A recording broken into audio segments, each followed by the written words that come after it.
दो दिलों की दास्तान किस्त नंबर 75। सुबह हो गई थी लेकिन दराब अभी तक वापस नहीं आया था। एक तो उसकी एक आदत थी, काम के दौरान ख़ास तौर पर किसी सर्जरी के दौरान वो अपना फ़ोन हमेशा ऑफ रखता था, इसीलिए उसे कॉल करने का कोई फ़ायदा नहीं था। मैमल साहिल को अम्मा साई के हवाले कर दी, खुद भी हॉस्पिटल के लिए निकल गई थी। लेकिन जब वो हॉस्पिटल पहुंची तो दराब वहाँ नहीं था। बाकी स्टाफ ने बताया कि वो आए थे लेकिन सर्जरी के बाद वो वापस चले गए थे। या अल्लाह, दराब कहाँ हैं आप?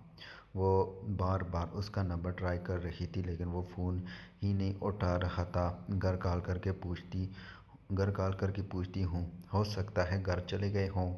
वो घर का नंबर डायल करते बोली, लेकिन मुलाजमा ने बताया कि दराब घर नहीं पहुँचा। ये सुनकर वो और भी परेशान हो गई थी। इससे पहले कि वो अंदर जाती, उसे एक अनजान नंबर से एक वीडियो रिसीव हुई। जैसे जैसे वो वीडियो देखती गई उसके हवास ही खो गए। दराब को किसी ने बांध रखा था, जबकि चेहरे पर इतने ज़ख्म थे। वो मुंह पर हाथ रखते रो दी। वीडियो के बाद उसे एक मैसेज मिला जिसमें कोई एड्रेस लिखा था और उसे फ़ौरन वहाँ पहुँचने का कहा गया था। और बिना किसी को बताए भागते हुए अपनी गाड़ी तक आई। अचानक मोबाइल पर नज़र पड़ते उसने एक नंबर पर मैसेज भेजा और ख़ुद गाड़ी लेती वहाँ से निकल गई। मरवा और महाबीर दोनों का प्रोग्राम आज शॉपिंग करने का था और वहाँ से उन्होंने फार्म हाउस जाना था। बच्चों का भी ज़रूरी सामान लेना था क्योंकि एक हफ्ते तक उनका स्कूल शुरू होने वाला था। लेकिन शॉपिंग के मरवा के साथ अकेले में करना चाहता था ताकि उसके साथ थोड़ा टाइम स्पेंड कर सके। इसलिए बच्चे वो हवेली छोड़ आए थे। आज वो अपनी सीट पर बैठी थी, मतलब के की गोद में।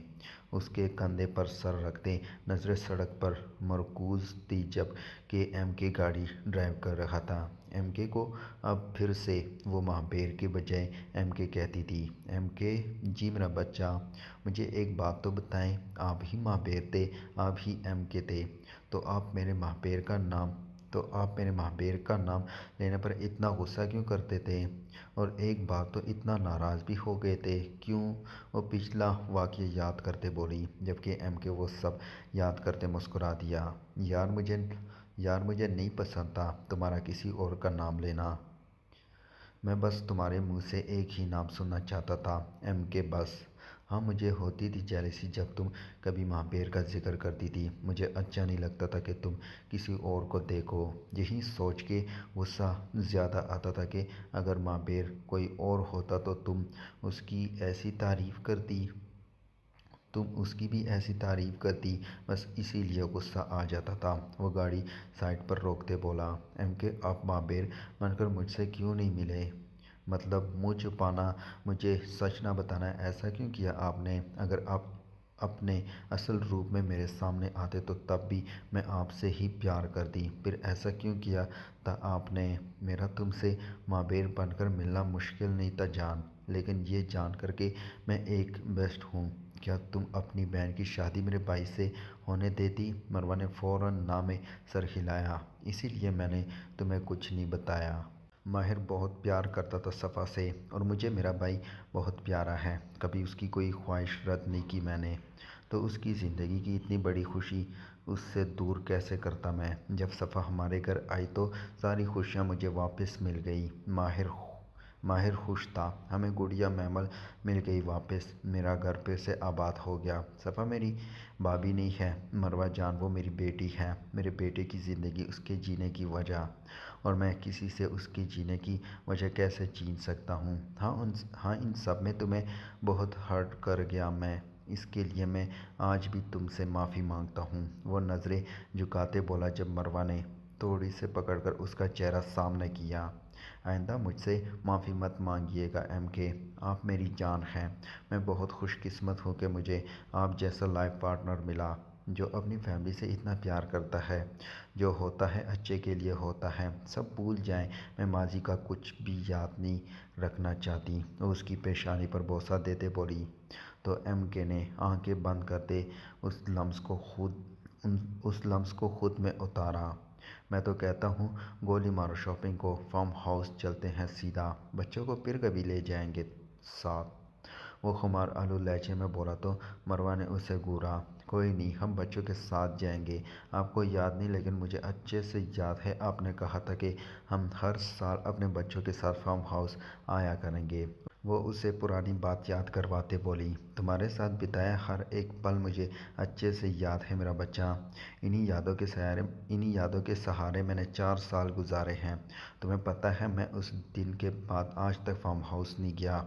मुझे वहाँ अकेले नहीं जाना था, तुम्हारे साथ जाना चाहता था, और मुझे यकीन था वो वक्त ज़रूर आएगा। और देखो, मेरे अल्लाह ने मेरे सब्र का इतना मीठा पल दिया है। वो उसके होंठ चूमते बोला, अब चलें, देर हो रही है, शॉपिंग करनी है अभी, और आपको पता है मैं बहुत टाइम लगाती हूँ शॉपिंग करने में।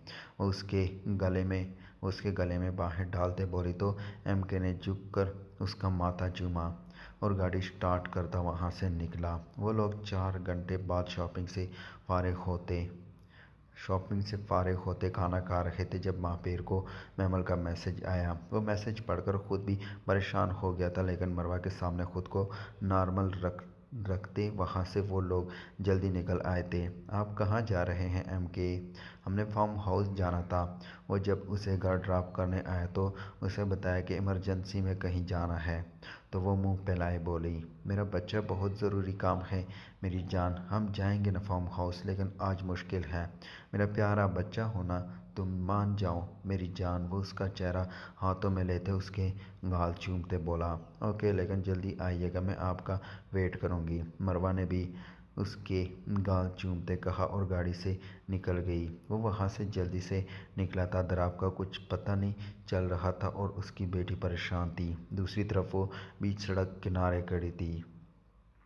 जितना जल्दी वो दराब तक पहुंचना चाह रही थी उतनी ही देर हो रही थी। अब रास्ते में गाड़ी का टायर पट गया था, बस रोना बाकी था। आंखों में आई नमी को बार बार वो पीछे धकेलती महाबेर का वेट कर रही थी। जब वो 15 मिनट बाद वहाँ पहुँचा, मैमल मेरी जान गुड़िया, क्या हुआ है? वो गाड़ी से निकलता भागता हुआ उसके पास आते उसे सीने से लगाते बोला, भाई पता नहीं दराब कहाँ चले गए हैं, उनका फ़ोन भी ऑफ जा रहा है, हॉस्पिटल से भी जल्दी निकल गए थे, लेकिन अभी तक घर भी नहीं पहुँचे। मुझे बहुत डर लग रहा है भाई, आप कुछ करें ना, ऊपर से गाड़ी का टायर फट गया है, मुझे कुछ समझ नहीं आ रहा। ये वीडियो देखें भाई। उसने उसने काम उसने कांपते हाथों से मावेर को वो वीडियो दिखाई जहां दराब जख्मी हालत में कुर्सी पर बांधा हुआ था। ये सब किसने किया मावेर? ये सब किसने किया मैमल? दराब की किसी से कोई दुश्मनी है क्या? नहीं भाई, उनकी किसी से क्या दुश्मनी होगी, लेकिन वो किसी ख्याल के तहत एकदम चौंकी। लेकिन क्या गुड़िया? भाई दर्दाना, हाँ भाई दर्दाना कुछ भी कर सकती है, मुझे यकीन है ये सब उसी ने किया है। लेकिन गुड़िया, ये दर्दाना है कौन? माबेर उसे लिए अपनी गाड़ी में आया। साथ उसने मुजाहिद को भी मैसेज कर दिया था। भाई वो दराब के साथ अमेरिका में पढ़ती थी और वो दराब से शादी भी करना चाहती थी, लेकिन दराब ने मना कर दिया था। उसने धमकी दी थी कि वो उन्हें छोड़ेंगे नहीं। भाई 4 साल बाद वो वापस आ गई है, मुझे यकीन है ये सब उसी ने किया है। वो चेहरा हाथों में छुपाए फूट फूट कर रो दी। गुड़िया मेरी जान, मैं हूं ना, दराब को कुछ नहीं होगा, मेरा वादा है मेरी जान। वो उसका सर सीने से लगाए बोला। मुजाहिद का मैसेज आने पर वो गाड़ी घुमाता वहाँ से तेज़ी से निकला। रास्ते में उसने मैमल को घर ड्रॉप किया। नहीं भाई, मैं आपके साथ जाऊंगी, मुझे घर नहीं जाना, वो रोते हुए बोली। गुड़िया मैं दराब को सही सलामत तुम्हारे पास ले आऊँगा, मेरा वादा है बेटा, लेकिन तुम्हें साथ लेकर नहीं जा सकता मेरी जान। अपने भाई पर भरोसा रखो चंदा, वो उसका सर चूमते हुए बोला। भाई मैं वेट करूँगी, जल्दी आइएगा प्लीज़। वो नम आंखों से बोली, जल्दी आऊँगा, अब बस रोना नहीं है मेरे बेटे ने। जाओ सबको हौसला दो, मेरी गुड़िया तो बहुत बहादुर है। वो उसे हौसला देते बोला तो वो सर हाँ में हिलाती अंदर बढ़ गई, जबकि एमके का रुख अब उस पुरानी मिल की तरफ था। वो वहाँ पहुँचा तो कोई भी वहाँ नहीं था। कमर पर हाथ लगाते उसने अपना चाकू चेक किया जो वो हमेशा अपने साथ रखता था। कुछ ही दूर जाकर उसे कुछ लोहे के टैन दिखे और साथ में प्लास्टिक के ड्रम वगैरह। वहाँ से किसी के बोलने की आवाज़ें भी आ रही थी। वो चुपके से आगे बढ़कर हर जगह को चेक कर रहा था, लेकिन कहीं भी द्राव का नामो निशान नहीं था। इससे पहले कि वो बाहर निकलता उसे एक आदमी की आवाज़ सुनाई दी जो द्राव को पानी देने का कह रहा था। मतलब द्राव इन आदमियों के पास था। उसे अलग से कहीं नहीं रखा गया था। वो रुमाल मुंह पर बांधता आगे आया जहाँ से आवाज़ें आ रही थी। तब उसकी नज़र सामने द्राव पर पड़ी, जिसको जंजीरों से बांधकर पिलर से बांधा गया था। जिस्म पर जख्मों के निशानात मौजूद थे और चेहरे पर लगा खून जम चुका था।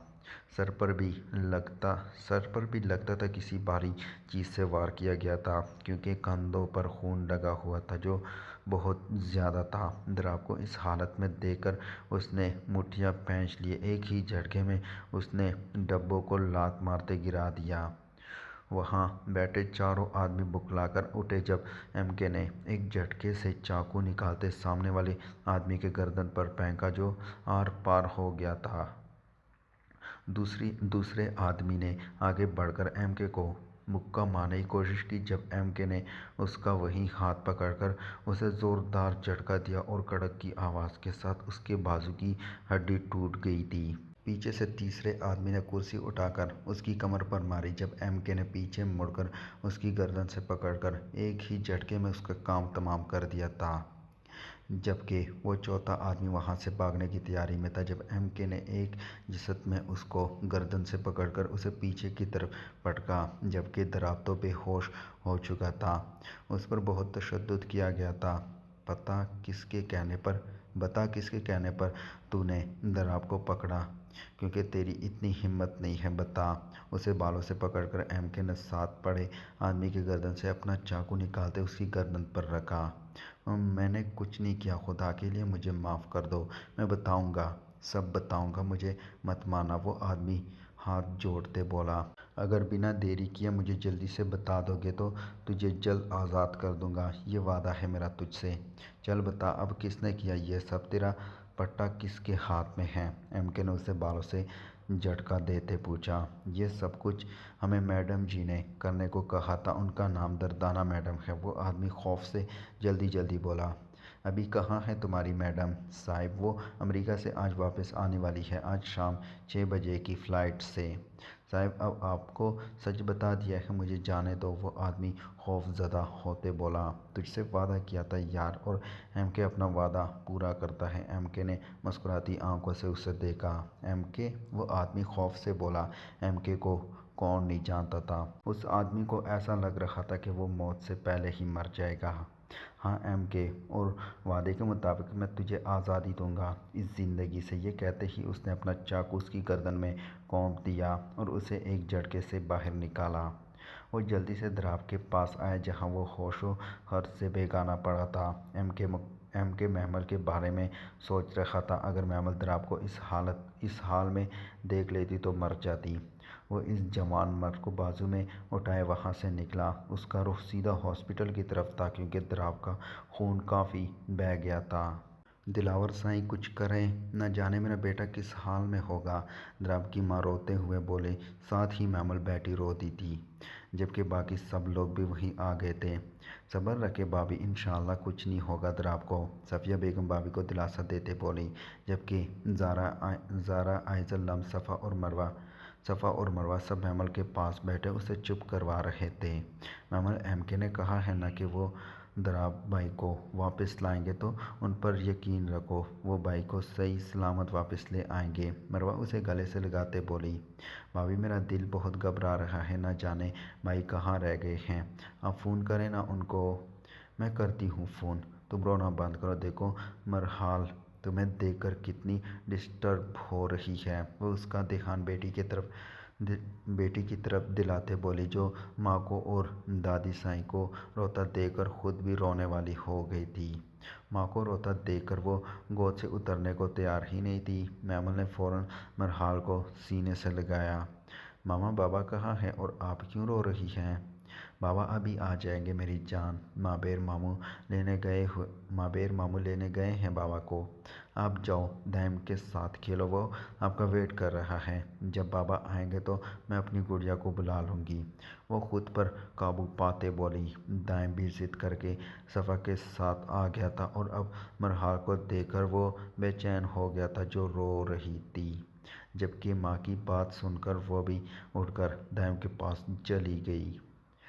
पास चली गई। सफ़ा के इशारा करने पर दाइम उसे बाहर ले गया था।